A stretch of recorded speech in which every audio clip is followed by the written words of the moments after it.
15. 퀘스티디안과 아지즈와 안내인은 좀 지루한 여행을 계속했다. 해가 점점 높아지고 있어서 그들은 말을 아꼈다. 공기는 뜨거운 물이 쉬지 않고 졸졸 흘러드는 온탕 같았고 기온은 계속해서 올라갔으며 큰 바위들이 나는 살아있다고 말하면 작은 돌들은 나는 거의 살아있다고 응답했다. 바위들 틈에는 작은 식물들의 유해가 누워있었다. 일행은 정상의 흔들바위까지 올라갈 작정이었지만 너무 멀어서 동굴들이 많이 모여있는 곳까지 가는 것으로 만족하기로 했다. 도중에 외따로 떨어진 몇 개의 동굴들을 만났고 안내인이 권유로 들어가 보긴 했지만 구경할 만한 것은 없었다. 그들은 성냥불을 켜고 반들반들한 벽에 비친 반사광에 감탄한 다음 메아리 소리를 내보고 나왔다. 아지즈는 곧 매우 흥미로운 고대의 조각 장식들을 보게 될 것을 확신한다고 장담했지만 그건 그런 조각 장식들을 보고 싶다는 뜻일 뿐이었다. 그는 속으로 아침 식사에 대해 걱정하고 있었다. 그가 떠나올 무렵에 혼란의 징조들이 나타나기 시작했던 것이다. 그는 머릿속으로 메뉴를 점검했다. 영국식으로 포리지와, 이 포리지는 오트밀에 우유나 물을 부어 만든 죽입니다. 포리지와 양갈비 요리를 내대 이야기거리를 만들기 위해 인도 음식 몇 가지를 곁들이고 그 다음엔 판을 낼 계획이었다. 그는 무어 부인만큼 퀘스티디 양을 좋아하지 않았기에 그녀에게 할 말이 거의 없었고 특히 영국 관리와 결혼한다니 더욱 그러했다. 아델레 역시 그에게 할 말이 많지 않았다. 아지즈가 아침 식사에 정신을 쏟고 있었다면 그녀는 자신의 결혼 생각에 빠져 있었다. 다음 주엔 심나에 가고 안토니를 해고하고 티베트를 구경하고 따분한 결혼식을 치르고 10월에는 아그라로 가고 봄베이에서 무어 부인을 편안하게 떠나보내고 1년의 계획들이 더위에 조금은 흐릿해진 상태로 그녀의 머릿속을 줄지어 지나갔다. 그러다 찬드라푸르에서의 생활이라는 보다 심각한 문제에 대해 생각하기 시작했다. 로니와 자신이 지닌 한계로 인해 현실적인 어려움이 따르겠지만 어려움에 맞서 싸우는 것을 좋아하는 그녀는 자신의 결점인 괴팍함만 억제하고 인도 주재 영국인의 삶을 불평하거나 그것에 굴복하지만 않는다면 행복하고 유익한 결혼 생활을 누릴 수 있을 것이라 생각했다. 그녀는 너무 이론에 얽매이지 말고 문제가 생길 때마다 침착하게 처리하며 로니와 자신의 상식을 믿기로 했다. 다행히 두 사람은 충분한 상식과 선의를 지니고 있었다. 그러나 접시를 포개놓은 듯한 모양을 한 바위를 끙끙거리며 오르면서 그녀는 그럼 사랑은? 하고 생각했다. 바위 위에 발 딛는 곳이 두 줄로 새겨져 있었는데 무슨 이유에서인지 그걸 보자 그런 의문이 떠올랐던 것이다. 전에 어디서 저런 걸 봤더라? 그래 맞아. 나와 바두로의 차바퀴 자국이 저랬었지. 그녀와 로니, 그래 그들은 서로를 사랑하지 않는다.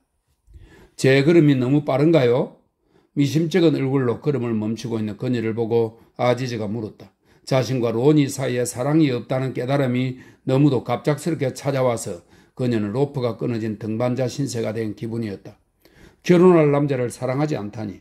지금까지 그걸 깨닫지 못하고 있었다니. 지금까지 그런 의문조차 가져보지 않았다니. 다른 것들만 생각하고 그녀는 간담이 서늘해졌다기보다는 부하가 치밀어서 햇빛에 반짝이는 바위에 시선을 받고 서 있었다. 어스름 속에서 서로를 존중하는 마음과 동물적인 접촉은 있었지만 그들을 이어주는 감정은 없었다. 그럼 약혼을 깨야 할까? 그럴 생각은 없었다. 다른 사람들에게 큰 폐가 될 것일 뿐더러 성공적인 결합에 사랑이 필수적이라는 확신도 없었다. 만일 사랑이 전부라면 대부분의 결혼의 신혼기간을 넘기지 못하리라. 아니요, 괜찮아요. 고마워요. 그렇게 대답한 그녀는 침착감을 되찾고 등반을 계속했지만 좀 낙심이 되었다. 아지즈가 그녀의 손을 잡아주었고 안내인은 도마뱀처럼 바위에 찰싹 붙어서 개인적인 무게중심의 지배를 받는 것처럼 날래게 움직였다. 결혼하셨어요, 닥터 아지즈? 아델라는 다시 걸음을 멈추고 이마를 찡그리며 물었다. 예, 그럼요. 언제 한번 제 아내를 보러 오세요. 아지즈는 잠시나마 아내를 살아있게 하는 것이 더 예술적으로 느껴져서 그렇게 대답했다.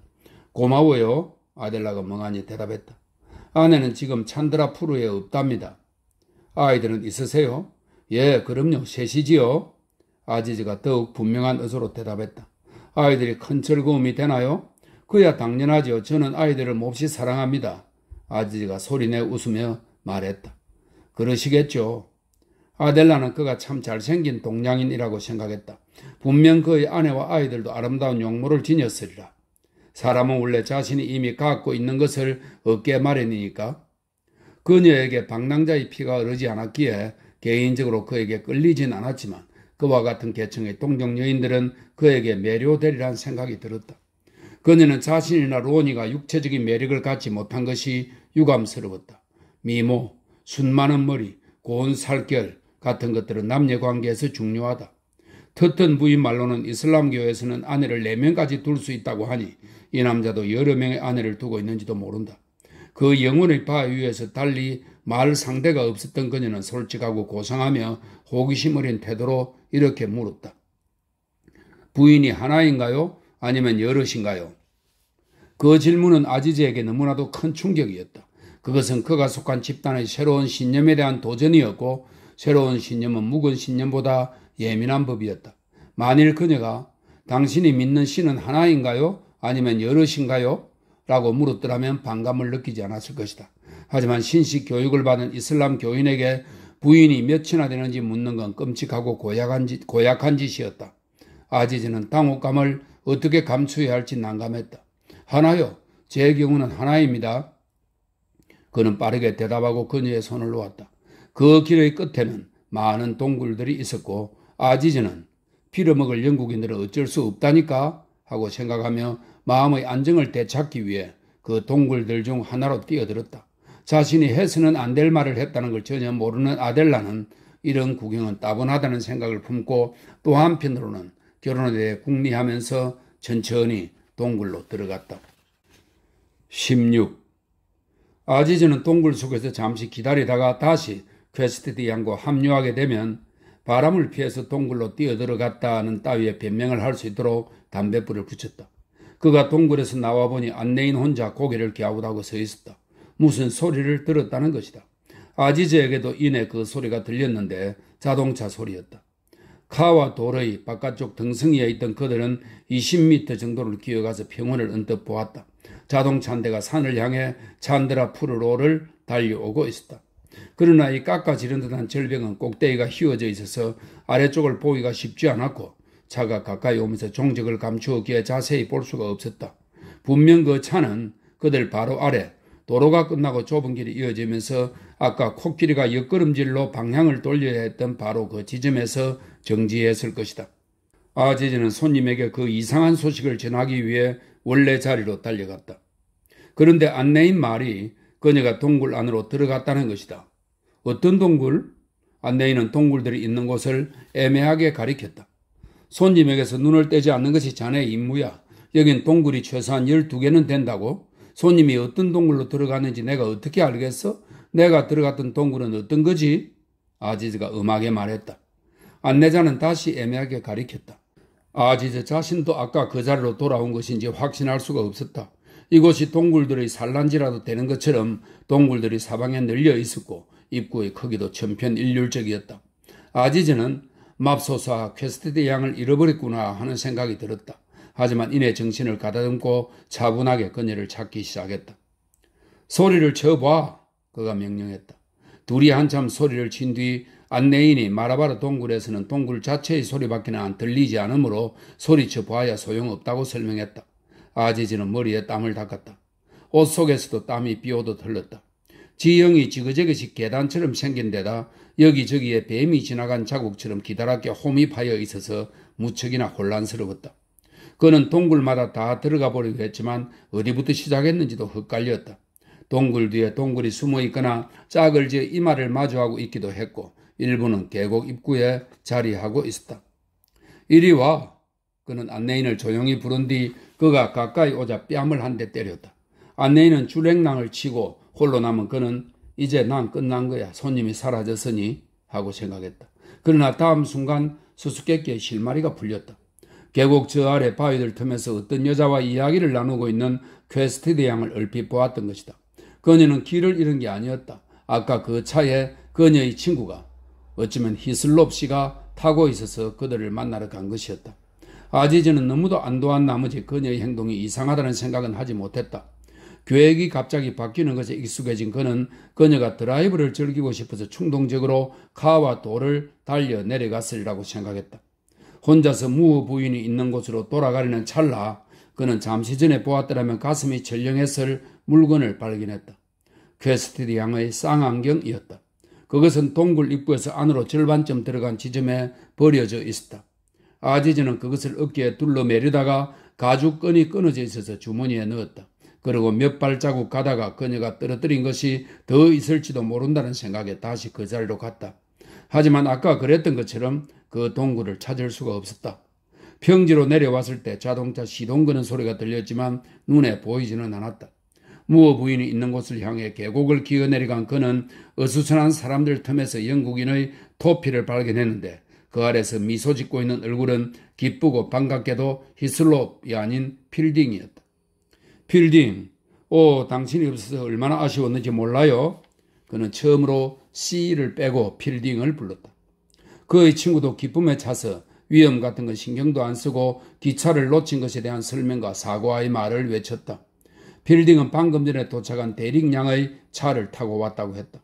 그러니까 퀘스키드 양과 이야기를 나눴던 여자는 대릭 양이었다. 그들이 이야기꽃을 피우자 하인들도 요리하던 손길을 멈추고 귀 기울였다. 훌륭한 대릭 양, 우체국에서 우연히 필딩을 만난 그녀는 왜 마라바르에 안 가셨어요? 라고 물었고 필딩이 기차를 놓쳤다고 하자 선뜻 태워다 주겠다고 했다. 또 하나의 친절한 영국인 여자. 그런데 그녀는 어디 있는 걸까?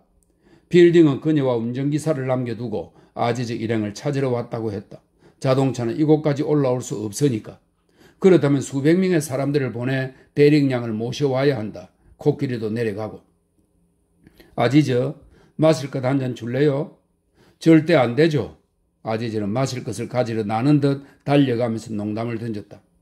필딩 씨, 그늘 밑에 앉아있던 무어 부인이 외쳤다.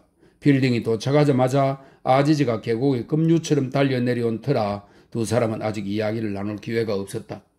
안녕하세요. 필딩은 모두가 잘 있는 것에 안도하여 외쳤다. 필딩 씨, 퀘스티드 양을 보셨나요? 전 이제 막 도착한걸요. 그녀는 어디 있죠? 나도 몰라요. 아지즈, 퀘스티드 양을 어디 두고 온 거죠? 마실 것을 들고 돌아오던 아지즈는 잠시 생각에 잠겨야 했다. 그는 새로운 행복감에 가득 차 있었던 것이다. 이번 여행은 한두 차례 고약한 충격이 있었지만 필딩이 그것도 뜻밖의 손님까지 대동하고 찾아와 줌으로써 그가 꿈꿔왔던 것 이상이 되었다. 퀘스티드 양은 걱정 마세요. 테릭 양을 만나러 갔으니까요. 자, 행운을 위하여 친친. 이 친친은 중국어 칭칭에서 유래한 말로 건배라고 하는 뜻이죠. 행운을 위하여, 하지만 친친은 사양하겠어요? 인도를 위하여. 친친이라는 말을 싫어하는 필딩이 소리내 웃으며 말했다. 행운을 위하여, 그리고 영국을 위하여. 대릭양의 호위를 맡은 행렬이 막 출발하는 순간 그녀의 운전기사가 와서 그녀가 다른 젊은 숙녀와 함께 찬드라푸드로 갔다고 알렸다. 그녀는 그를 이곳으로 보내고 손수 차를 몰고 떠났다는 것이다. 그래요? 충분히 그럴 수 있지요. 드라이브를 하러 간 거예요? 아지즈가 말했다. 찬드라푸르라고? 저 사람이 잘못 알고 있는 거예요. 필딩이 외쳤다. 아니 왜요? 아지즈는 실망스러웠지만 가볍게 넘겨버렸다. 분명 퀘스티드 양과 대릭 양은 절친한 사이일 것이다. 4명의 영국이 모두에게 아침 식사를 대접하고 싶긴 하지만 손님들의 뜻이 우선이다. 그렇지 않다면 포로지 어디 손님이겠는가? 아지즈는 그런 생각으로 포리지와 얼음을 살피러 갔다. 무슨 일이에요? 이상한 일이 벌어졌음을 즉시 간파한 필딩이 물었다.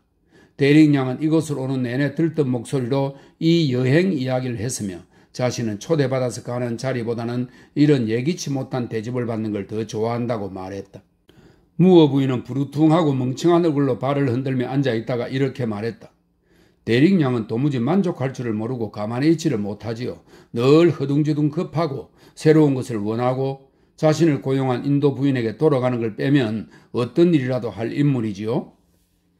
대릭 양을 싫어하지 않는 필딩이 대답했다. 저와 헤어질 때는 급한 것 같지 않았어요. 찬드라푸르로 돌아갈 일도 없었고요. 제가 보기엔 퀘스티드 양이 급히 서두른 것 같은데요. 아델라가요? 아델라는 평생 서두른 적이 없었어요. 노부인이 날카롭게 말했다. 퀘스티드 양이 원해서 돌아간 것으로 밝혀질 거예요. 전 압니다. 필딩이 우겼다. 그는 부하가 치밀었는데 그것은 주로 자신을 향한 것이었다. 그의 잘못은 아니었지만 애초에 기차를 놓친 것도 불찰이었고 지금 도착해서도 두 번째로 아지즈의 계획에 차질을 빚고 말았다. 그는 함께 책임질 사람이 필요했다. 그는 좀 고압적으로 무어 부인을 향해 인상을 쓰면서 말했다. 아지즈는 참 좋은 사람이에요. 그래요. 무어 부인이 하품을 하며 대답했다. 이번 여행을 성공적으로 마치기 위해 무던히도 애쓰고 있어요. 그들은 서로에 대해 잘 알지 못했고 한 인도인에 의해 함께 있게 된 것에 대해 좀 거북해하고 있었다. 인종 문제는 미묘한 형태를 띨 수가 있다. 그들의 경우 그것은 일종의 질투심과 서로에 대한 의심을 유발했다. 필딩은 그녀의 열성을 자극하려고 했지만 그녀는 거의 말을 하지 않았다. 아지즈가 그들을 식탁으로 데려갔다. 퀘스티드 양의 일은 전혀 이상할 게 없어요. 그 일이 자연스럽게 보이도록 마음속으로 약간의 조작을 해놓은 아지즈가 말했다. 우린 그때 안내인과 재미난 얘기를 나누고 있었는데 차가 보이더라고요. 그래서 퀘스티드 양은 친구를 만나겠다고 내려갔지요. 구제불능일 정도로 매사에 정확하지가 못한 그는 이미 실제 그랬던 것으로 생각하고 있었다. 그가 정확하지 못한 건 감수성이 예민하기 때문이었다. 그는 퀘스티드 양이 일부 다처제에 대해 언급한 것을 손님으로서는 해서는 안 될 행동으로 여겼기에 기억에 담아두고 싶지 않았으므로 그녀에게서 벗어나기 위해 동굴로 뛰어들었던 사실까지도 마음에서 떨쳐냈던 것이다. 그는 퀘스티드 양의 명예를 위해 정확하지가 못했던 것이며 사실들이 뒤엉키자 잡초를 뽑고 난 후 땅을 골라주는 것처럼 주변 상황을 정리했다. 결과적으로 아침 식사를 하는 동안 그는 많은 거짓말들을 하게 되었다. 퀘스티드 양은 자신의 친구에게 저는 제 친구에게 달려온 거지요. 이제 저는 제 친구들과 함께 있고 제 친구들은 저와 그리고 서로와 함께 있으니 그것이 바로 행복이지요. 그가 미소 지으며 말했다. 무어 부인과 필딩 씨 두 사람을 다 좋아하는 아지즈는 그들이 서로를 좋아해 주기를 바랐다. 하지만 그들은 그러고 싶어 하지 않았다. 필딩은 저기를 품고 나는 이런 여자들이 문제를 일으킨다는 것을 알고 있어 하고 생각했고 무어 부인은 이 남자가 자기가 기차를 놓쳐놓고 우리를 비난하려 하고 있지 라고 생각했다. 그러나 그녀는 동굴에서 실신할 뻔했던 일 때문에 무관심해지고 냉소적인 상태에 빠져 그런 생각마저 희미했다. 시원한 저녁과 무한성에 대한 훌륭한 암시들을 지닌 처음 몇 주 동안의 멋진 인도는 소멸해버렸다. 필딩은 동굴로 달려가서 구경했지만 별다른 감명을 받지 못했다. 일행은 코끼리를 타고 찌르는 듯한 열기의 추격을 받으며 다시 절벽들 사이의 통로를 지나 기차역으로 향했다. 대릭양의 차에서 내렸던 장소에 도착했을 때 필딩은 문득 끄림칙한 생각이 들어 아지즈에게 물었다. 아지즈, 정확히 어디서 어떤 식으로 퀘스티드 양과 헤어졌지요? 저 위에서요. 아지즈가 쾌활하게 카와 돌을 가리켰다. 하지만 어떻게? 바위 틈에 선인장이 비듬처럼 덮인 좁은 계곡 하나가 보였다. 안내인의 도움을 받았겠군요. 아, 큰 도움이 됐죠. 정상에서 내려오는 길이 있나요? 길은 헤아릴 수 없이 많답니다. 하지만 필딩의 눈에는 그 계곡밖에 보이지 않았다. 다른 곳은 햇빛이 반짝이는 깎아지른 듯한 화강암 절벽뿐이었다. 그들이 안전하게 내려가는 걸 확인했나요? 예. 그리고 그녀는 대릭양과 함께 차를 타고 떠났지요. 안내인은 다시 돌아왔나요? 맞아요. 혹시 담배 있으세요? 그녀가 병이 난 건 아니어야 할 텐데. 필딩은 그 일이 계속 마음에 걸렸다. 계곡은 평원을 가로지르는 수로로 연결되어 겐지스까지 이어졌다. 병이 났다면 의사인 제 보살핌을 받으려고 했겠지요? 일리가 있네요. 걱정 말고 다른 얘기나 나눕시다. 퀘스티드 양은 원하는 대로 할 권리가 있어요. 처음부터 그렇게 약속했으니까요. 저 때문에 걱정하시는 거 압니다만 전 아무렇지도 않습니다. 원래 사소한 일에는 신경 쓰지 않거든요. 아지리가 친절하게 말했다. 맞아요. 당신 때문에 걱정하는 거예요. 난 그들이 무례했다고 생각해요. 그녀는 당신의 파티에서 갑자기 빠져나갈 권리가 없었고 대릭양도 그녀를 부추길 권리가 없었어요. 필딩이 목소리를 낮추어 말했다. 그토록 다혈질인 아지즈가 평소답지 않게 꿈쩍도 하지 않았다. 그는 자신의 소임을 당한 무굴 황제였기에 그를 높이 날아오르게 한 날개가 꺾이지 않았던 것이다. 코끼리 등에 앉아서 그는 멀어져가는 마라바르 산을 바라보았다.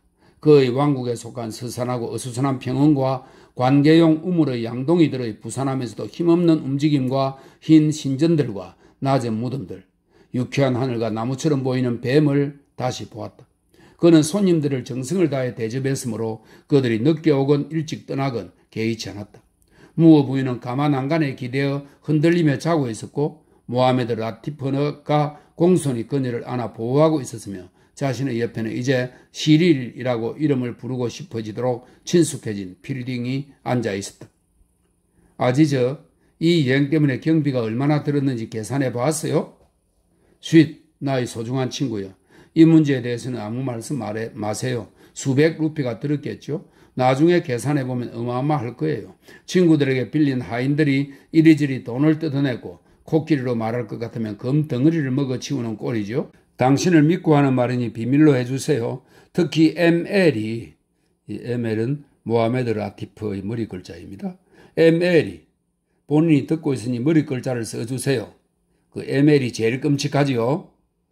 아무 쓸모없는 사람이라고 내가 말했잖아요. 쓸모는 많지만 그의 부정직함이 나를 파멸로 몰아넣을 거예요? 아지저, 그런 끔찍한 소리를. 그가 내 손님들을 편안하게 해주었으니 지금으로선 못마땅할 게 없지요. 친척이니 그를 고용해야 마땅하고요. 돈은 나가면 다시 들어오게 마련이다. 돈을 쓰지 않으면 죽음이 찾아온다. 이런 유익한 우르두 속담을 들어본 적 있나요? 못 들어봤겠죠. 내가 방금 지어낸 거니까. 내 속담들은 이런 것들이죠. 절약이 버는 것이다. 제때의 바늘 한 땀이 9땀을 든다. 돌다리도 두드려보고 건너라. 대영 제국은 그런 속담들을 믿지요. 에네르 같은 사람들을 계속 고용하는 한 당신들은 이 땅에서 우리를 쫓아낼 수 없어요. 오, 당신들을 쫓아낸다고요? 내가 왜 그런 지저분한 일을 해야 하죠? 그런 건 정치인들에게 맡겨야죠. 나도 학생 시절에는 빌어먹을 당신네 나라 사람들 때문에 흥분했던 것이 사실이지만 그들이 내 일자리만 빼앗지 않고 공식적으로 지나치게 무리하게 대하지만 않는다면 난 그들에게 아무것도 요구하지 않아요. 하지만 당신은 그들을 여행에 초대했잖아요. 이 여행은 영국인이나 인도인의 문제와는 아무 상관이 없어요. 친구들끼리의 여행이니까요. 즐겁기도 하고 그렇지 않기도 했던 행렬은 막을 내리고 일행은 역에서 브라만 요리사와 합류했다.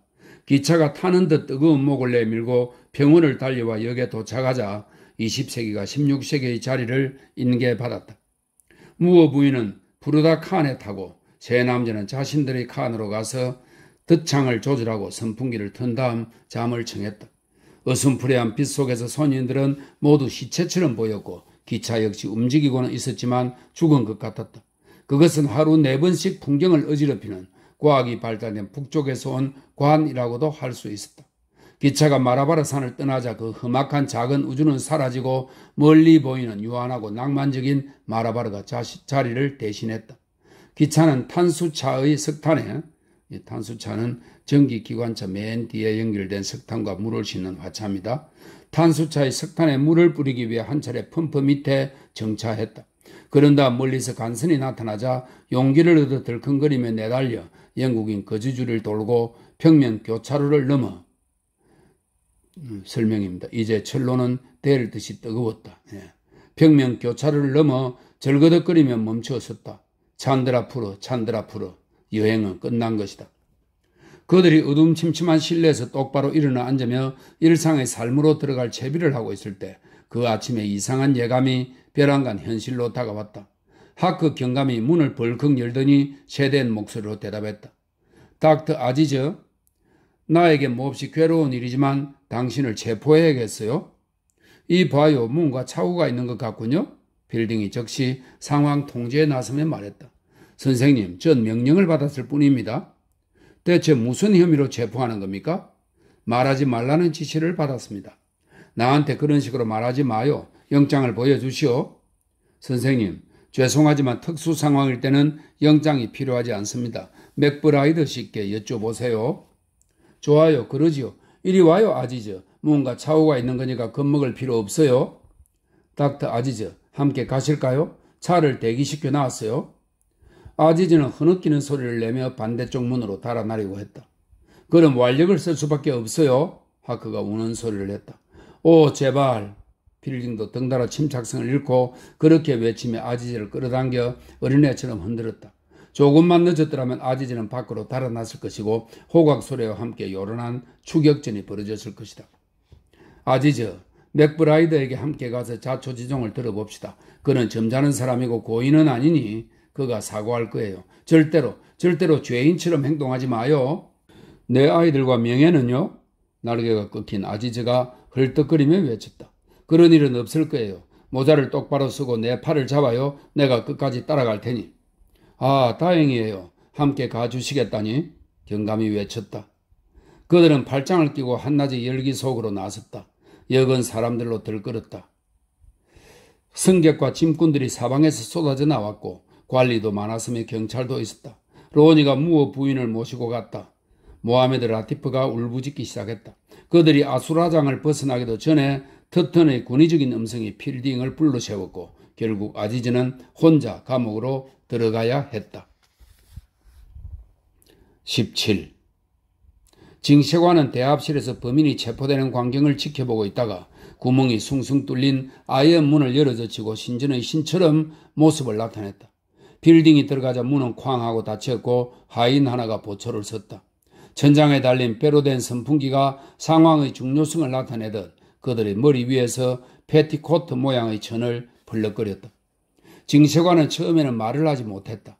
창백하고 광적인 그 얼굴은 차라리 아름다워 보였는데 그것은 찬드라 프로의 모든 영국인들이 여러 날 동안 지어야 할 표정이었다. 언제나 용감하고 이타적이었던 그는 고결한 정신에서 우러난 경로에 사로잡혀 자살이라도 불사할 기세였다. 이었고 그가 입을 열었다. 내가 이 자리에 부임한 이래 최악의 사건이 벌어졌어. 퀘스트디 양이 마라바르 동굴에서 욕을 당했어. 아니에요. 아니에요. 필딩이 토할 것 같은 기분을 느끼며 헐떡거렸다. 그녀는 신의 은총으로 도망칠 수 있었어. 아니에요. 설마 아지즈가? 징시관이 고개를 끄덕였다. 절대로 불가능한 일이에요. 그런 회개한 일이. 당신이 경찰서까지 그자와 동행하게 되면 당신까지 오명에 시달릴 것 같아서 부른 거예요. 터트는 필딩의 향의에는 귀도 기울이지 않고 그렇게 말했다. 필딩은 바보처럼 아니에요 만 되풀이했다. 도무지 다른 말이 나오질 않았다. 그는 모두가 광기에 사로잡혀 있으며 어떻게 해서든 그 광기를 몰아내야 한다고 생각했지만 그 방법을 알 수 없었다. 난관이 닥쳐도 저절로 해결될 때까지 조용하고 현명하게 자신의 길을 가는 그였기에 광기에 대해 알지 못했던 것이다. 누가 그런 불명예스러운 죄를 뒤집어 씌웠지요? 그가 냉정을 되찾으며 물었다. 대리인양과 피해자 자신이. 징시관은 차마 그녀의 이름을 말할 수가 없어서 거의 울먹이는 소리가 되었다. 퀘스티드 양이 직접 그런 고발을? 징시관은 고개를 끄덕이고 얼굴을 돌렸다. 그렇다면 그녀는 제정신이 아니에요. 그 말은 그냥 넘어갈 수가 없어. 징시관은 필딩이 자신과 다른 부류라는 사실을 새삼 깨닫고 분노에 떨며 말했다. 당장 취소해요. 당신은 찬드라 프루에 온 후로 그런 식의 발언을 일삼았어요? 죄송합니다, 징시관 나리. 그 말은 무조건 취소하겠습니다. 필딩은 반쯤 미쳐 있었다. 이봐요, 필딩씨. 왜 나한테 그런 말투를 쓰는 거요? 그 소식을 듣고 너무 충격이 커서 무례를 범했기에 사죄를 드린 겁니다. 닥터 아지즈가 죄를 지었다는 것을 믿을 수가 없습니다. 징시관은 손으로 탁자를 쾅 쳤다. 그건 당신이 범한 무례를 더 고약한 형태로 되풀이하는 것이요. 대단히 죄송하지만 그래도 전 아니라고 생각합니다. 필딩도 얼굴이 하얗게 질려가고 있었지만 자신의 입장을 고수했다.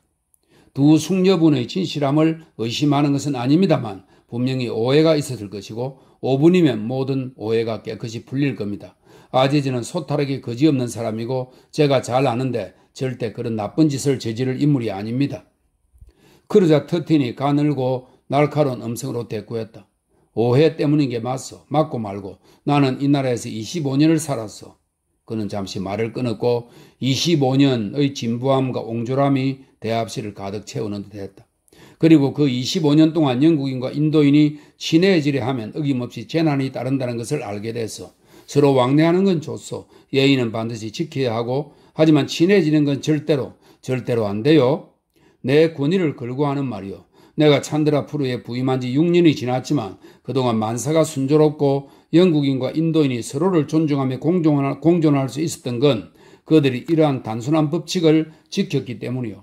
새로운 사람들이 우리의 전통들을 무시하면 바로 이런 불상사가 생기고 수년 동안의 노력이 물거품이 되고 내가 애써 지켜온 이 지방의 명성이 땅에 떨어져 좋기 한 세대 동안은 회복이 불가능하게 되고 난 오늘 이 사건이 초래할 결과를 차마 지켜볼 수가 없어.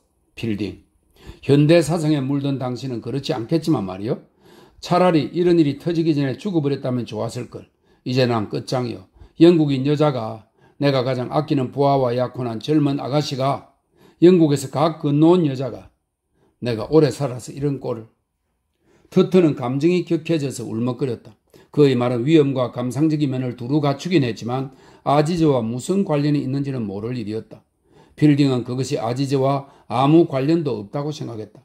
하나의 비극을 두 가지 관점에서 보는 것은 불가능한 일인데도 터트는 퀘스티드 양의 복수를 해줄 결심이었고 필딩은 아지즈를 구하고 싶었다.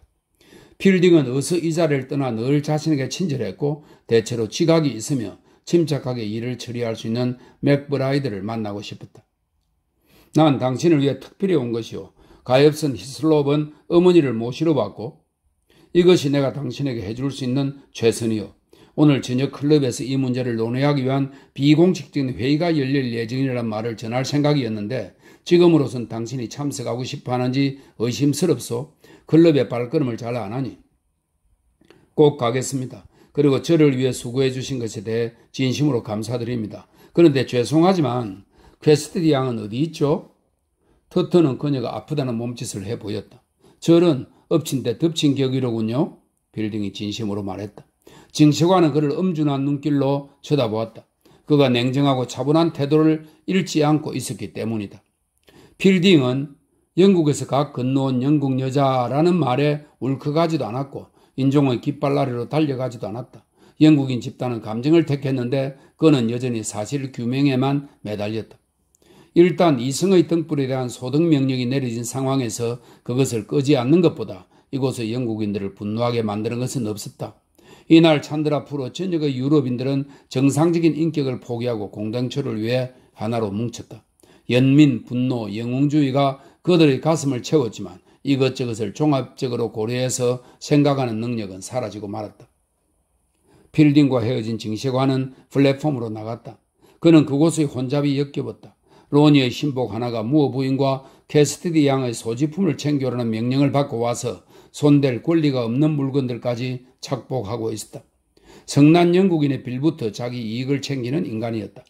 모하메드 라티프는 그를 저지하려고도 하지 않았다. 하사는 터번을 벗어 던지고 울고 있었다. 손님들에게 그토록 후하게 제공되었던 물건들이 이리저리 나뒹굴고 햇빛에 말라 비틀어지고 있었다. 징시관은 한눈에 상황을 파악할 수 있었고 분노로 제정신이 아닌 상태였지만 정의감은 제대로 기능하고 있었다. 그가 몇 마디 필요한 말을 하자 약탈은 중단되었다. 징시관은 차를 타고 집으로 돌아가면서 다시 분노에 사로잡혔다. 도랑에 쓰러져 자고 있는 막노동꾼들과 그에게 인사를 하기 위해 몸을 일으키는 가게 주인을 보며 그는 이렇게 생각했다. 드디어 너희들의 정체를 알았어. 너희들은 대가를 치르게 될 거야. 비명이 나오도록 해주겠어. 18. 맥브라이드 경찰서장은 찬드라 프로의 관리들 중에서 가장 사려 깊고 교육을 잘 받은 인물이었다. 독서와 사색을 즐기는 데다 다소 불행한 결혼 생활로 인해 완전한 인생 철학을 지니게 된 그는 다분히 냉소적이긴 했지만 그만하지는 않았고 절대 화를 내거나 난폭해지는 법이 없었다. 그는 아지즈를 맞을 때도 안심시키는 것처럼 보일 정도로 정중하게 대했다. 보석 허가가 날 때까지 당신을 감금해야겠습니다. 하지만 분명 당신의 친구들이 보석 신청을 할 것이며 물론 그들은 규정에 의해 면회가 가능합니다. 당신에 대한 고소가 들어왔고 난 그의 딸일 뿐입니다. 난 판사는 아니니까요. 아지즈는 울면서 끌려나갔다. 맥브라이드는 그의 몰락에 충격을 받긴 했지만 기후대에 관한 나름의 이론을 갖고 있었기에 인도인의 어떤 행동에도 놀라지 않았다. 그 이론은 위도 30도 이남에 사는 모든 원주민들은 불운하게도 마음의 범죄를 품고 있다. 그들 자신도 어쩔 수가 없는 일이므로 그들을 비난할 수는 없다. 우리도 이곳에서 산다면 그들처럼 될 것이다 라는 내용이었다. 하지만 카라치 태생인 그는 자신의 이론과 맞지 않았으며 이따금 슬프고 조용한 미소로 그것을 시인하곤 했다. 또 하나가 나왔군 하고 생각하며 그는 치안 판사에게 보낼 조서의 초안을 만드는 작업에 착수했다. 필딩이 찾아와서 그의 작업은 중단되었다. 그는 필딩에게 이 사건에 대해 자신이 아는 대로 숨김없이 들려주었다. 1시간 전에 대릭 양이 무더쿨의 차를 몰고 도착했는데 그녀와 캐스티디 양 둘 다 끔찍한 상태였다. 그들은 곧장 맥브라이드의 집으로 갔으며 마침 집에 있었던 그는 그 자리에서 고소장을 작성하고 기차역에서 아지즈를 체포하도록 조처했다. 고소 내용이 정확히 뭡니까? 그가 동굴 안으로 따라 들어와서 추행을 하려 했다는 겁니다. 그녀가 자신의 쌍안경으로 그를 때리자 그는 쌍안경을 잡아당겼고 쌍안경 끈이 끊어지는 바람에 그녀는 도망쳐 나올 수 있었답니다. 방금 그의 몸 수색을 했는데 그 쌍안경이 주머니에 들어있더군요. 아니에요. 아니에요. 5분이면 모든 오해가 풀릴 거예요. 빌딩은 다시 그렇게 외쳤다. 이걸 보시죠. 쌍안경의 끈은 끊어진 지 얼마 안 된 것이 분명했고 렌즈 부분이 짓눌려 있었다. 증거상으로는 유죄였다. 그녀가 더한 말은 없나요? 메아리에 겁을 먹은 것 같더군요. 당신도 동굴에 들어가 봤나요? 한 군데요. 메아리가 있었어요. 그것 때문에 신경이 곤두선 건가요? 이런저런 질문으로 그녀를 괴롭힐 수가 없었어요. 정원대에 서면 어차피 질문 공세에 시달리게 될 테니까요. 앞으로 몇 주 동안 질문은 생각조차 할 수 없어요. 차라리 마라바라 산과 그에 관련된 모든 문제들이 바람 밑으로 깔아앉았으면 좋겠어요. 클럽에서 저녁마다 보아왔지만 아무 문제도 없는 산이었는데 벌써 시작이군요. 면회온 피고의 변호인 바킬 마무드 알리의 명함이 전해졌던 것이다.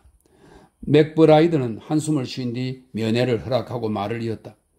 대릭 양에게서 좀 더 듣긴 했어요. 그녀는 우리 부부의 오랜 친구이기 때문에 터놓고 얘기하거든요. 그녀의 설명으로는 당신이 아지즈 일행을 찾으러 떠나자마자 카와돌에서 돌덩이들이 굴러떨어지는 소리가 들렸다는군요. 그래서 눈을 돌려보니 퀘스티디 양이 절벽을 달려 내려오고 있더래요. 그래서 계곡으로 마주 기어 올라가 보니 그녀의 꼴이 말이 아니더래요. 모자도 벗겨지고. 아내인이 같이 있진 않았답니까?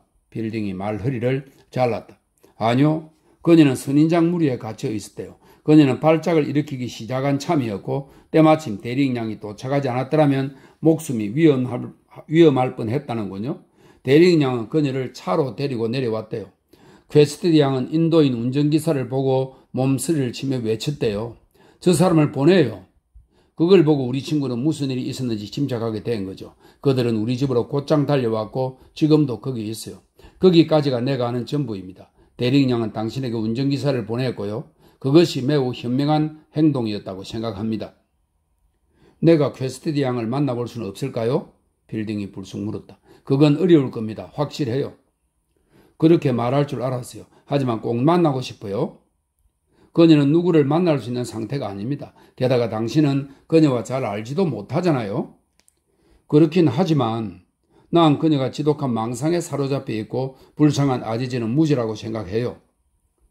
경찰서장은 깜짝 놀랐고 당황했다는 사실을 숨길 수 없는 그의 얼굴에 그림자가 스쳤다. 그런 생각을 갖고 계신 줄은 몰랐군요. 그는 그렇게 말하고 지지가 될 만한 것을 찾으려고 자신의 앞에 놓인 서명을 마친 조서를 바라보았다.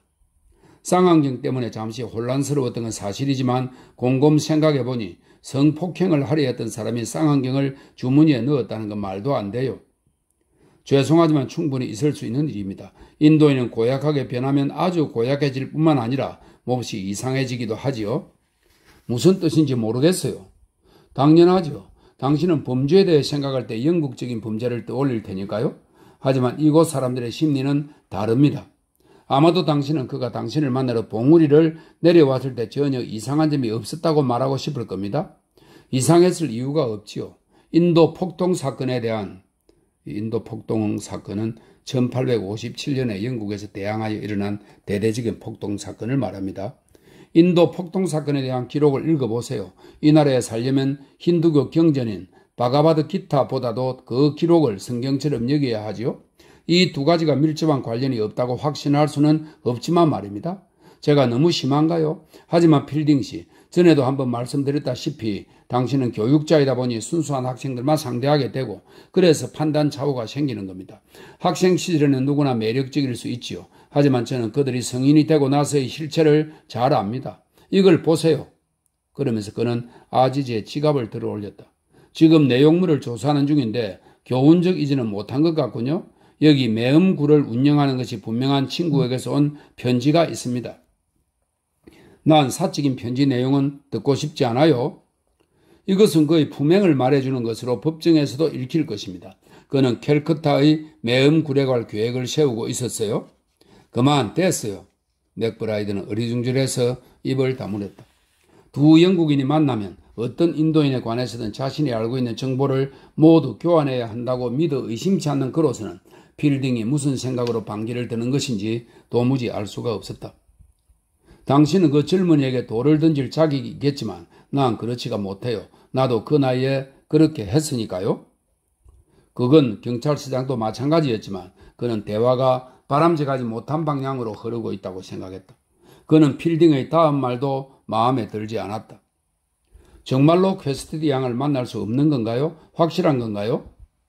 당신은 무슨 생각으로 그녀를 만나고 싶어 하는지 말하지 않았어요. 도대체 왜 그녀를 만나려는 거죠? 혹시 그녀가 고소를 취하하도록 만들 수 있을까 했어요. 당신이 조서를 제출해서 아지즈가 재판을 받게 되고 일이 걷잡을 수 없이 커지기 전에 말이에요. 부탁이니 더 이상 왈부하지 말고 부인이나 대리인양에게 전화해서 물어봐 주세요. 그들에겐 전화해봐야 소용없습니다. 맥브라이드가 전화기로 손을 뻗으며 말했다. 당연히 그 문제는 캘린더가 결정해야지요. 그녀가 심하게 병이 났다는 걸 아직도 이해 못하셨군요. 그건 분명 허락하지 않을 거예요. 그런 재미로 사는 사람이니까. 필딩이 절망적으로 말했다. 캘린더의 대답은 예상했던 대로였다. 그는 환자를 괴롭히는 요청은 들어줄 수 없다고 했다. 난 그저 동굴 안으로 따라 들어왔던 자가 아지즈가 맞는지 확실한지 물어보려고 했을 뿐인데 그 정도라면 제 아내가 물어볼 수도 있을 겁니다. 난 직접 물어보고 싶어요. 아지즈를 믿는 사람이 물어봤으면 좋겠어요. 그게 뭐가 다른데요? 그녀는 인도인들을 믿지 않는 사람들에게 둘러싸여 있어요. 하지만 그녀는 자신이 겪은 일을 얘기한 겁니다. 안 그런가요? 그래요. 하지만 그 얘기를 당신에게 했지요. 맥브라이드는 눈썹을 축히 올리며 웅얼거렸다. 지나치게 치밀하군요. 어쨌든 캘린드는 당신이 그녀를 만나는 걸 허락하지 않을 겁니다. 상황을 나쁘게 보고 있거든요. 환자가 위험한 상태를 넘긴 것은 절대 아니라고 하더군요. 두 사람은 침묵을 지켰다. 또 한 장의 명함이 들어왔는데 하미둘라의 것이었다. 적군이 뭉치고 있었다. 필딩 씨, 저는 지금 이 조서를 끝내야 합니다. 그러지 않았으면 좋겠어요. 어떻게 안 그럴 수가 있습니까? 그건 끔찍한 재난일 뿐만 아니라 일이 불만족스럽게 돌아가고 있어요. 우린 지금 아주 끔찍한 파국을 향해 가고 있어요. 아지즈를 면회할 수는 있는 거죠? 맥브라이드는 망설이다가 대답했다. 그의 동포들과 접촉이 잘 되고 있는 것 같은데요? 그럼 그들과의 면회가 끝난 다음에요. 기다리실 필요 없습니다. 당신은 어떤 인도인보다 먼저 면회를 할 수 있는 자격이 있으니까요. 제 말은 만나봐야 무슨 소용이냐는 것입니다. 왜 이런 일에 말려들려고 하십니까? 그는 죄가 없기 때문에. 죄가 있든 없든 왜 나서시냐고요. 무슨 이득이 있다고. 아, 좋아요, 좋아. 필딩은 사방이 꽉 막힌 기분을 느끼며 그렇게 외쳤다. 사람은 가끔 숨통을 틔워줘야 하지요. 적어도 난 그래요. 그녀도 못 만난다. 그도 못 만난다. 그에게 이곳까지 함께 와주겠다고 약속했는데 두 발짝도 떼기 전에 터튼 씨가 나를 불렀지요. 우리 징세관이 백인에만 베푸는 배려라고 할 수 있지요. 맥브라이드가 감상적으로 중얼거렸다. 그는 그만한 말투가 되지 않도록 조심하면서 책상 위로 손을 내밀며 말했다. 아무래도 우리 모두 하나로 뭉쳐야만 될 것 같습니다. 제가 당신보다 연하이긴 합니다만 이 나라에서 일한 지는 훨씬 오래되었죠. 당신은 이 아기애찬 나라들에 대해 저만큼 잘 알지 못해요. 앞으로 몇 주 동안 찬드라푸르에서는 고약한 상황이 전개될 겁니다. 아주 고약한 상황이. 나도 방금 그렇게 말했잖아요. 하지만 이런 상황에서는 개인적인 견해를 내세울 여지가 없습니다. 규칙을 따르지 않으면 길을 잃게 되지요. 무슨 말인지 알겠어요. 아니요, 완전히 알지는 못할 겁니다. 그런 사람은 혼자만 길을 잃는 게 아니라 친구들까지도 약하게 만들지요. 만일 그가 대의를 이탈하면 빈틈이 생기는 것이니까요. 이 작할 때는 그는 변호사들의 명함을 가리켰다. 눈을 번득이며 빈틈을 찾고 있지요. 아지즈를 면회해도 됩니까? 필딩의 답변이었다. 아니요. 이 사건에 대한 터튼의 태도를 알게 된 맥브라이드 경찰서장은 이제 단호했다. 제한판사의 지시가 내려오면 몰라도 제 독단으로 허락할 수는 없습니다. 일이 더 복잡해질 수도 있으니까요. 필딩은 자신이 지금보다 10살 어렸거나 인도에서 10년을 더 있었더라면 맥브라이드의 호소에 마음이 움직였으리라 생각하며 잠시 침묵을 지켰다. 그러나 이내 반기를 들었다. 그럼 누구의 허락을 받아야 하는 거죠? 제한판사요. 그거 참 쉽기도 하겠군요. 그래요. 가엾은 히슬롭을 괴롭혀서는 안 되지요. 그 순간 점거물이 더 들어왔다. 경찰서장의 부하가 아지즈의 집에 있던 책상 서랍을 의기양양하게 안고 들어왔던 것이다. 여자들 사진이군. 아, 그건 그의 아내예요. 필딩이 흠칫하며 말했다. 그걸 당신이 어떻게 알죠?